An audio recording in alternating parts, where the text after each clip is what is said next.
জীবন পর্ব ১ কাব্যচাষা রুবেল মাহমুদ। জীবনটা সহজ কোনো গল্প নয়। এখানে প্রতিটা হাসির পেছনে লুকিয়ে থাকে কিছু না বলা কথা, আর প্রতিটা সফলতার নিচে চাপা পড়ে থাকে অগণিত ব্যর্থতার কথা। ভোরবেলা সূর্য ওঠে, কিন্তু সবার জীবনে আলো নামে না। কেউ কেউ তখনও অন্ধকারের সাথে লড়াই করে, নিজের ভেতরের ভাঙা স্বপ্নগুলো জোড়া লাগাতে।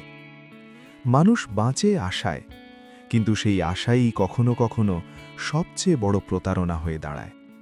তবুও মানুষ স্বপ্ন দেখে, কারণ স্বপ্ন না থাকলে জীবনটা কেবল বাঁচতে হয়, তাই বেঁচে থাকা হয়ে যাবে। ব্যস্ত পৃথিবীর বুকে দাঁড়িয়ে আছে হাজার মানুষ, হাজার গল্প। কেউ হারিয়েছে প্রিয়জন, কেউ হারিয়েছে নিজের পরিচয়, আবার কেউ বা হারিয়ে যাওয়া ভালোবাসা খুঁজতে থাকে। জীবন শিখিয়ে দেয়, সবাই আপনার নয়, সবাই পাশে থাকে না, আর সব ভালোবাসা শেষ পর্যন্ত টিকে থাকে না। তবুও বাঁচতে হয়, কারণ একদিন হয়তো এই অন্ধকারের ভেতর থেকেও একটা ছোট্ট আলো জন্ম নেবে, যেটা শুধু আপনার জন্যই জ্বলবে।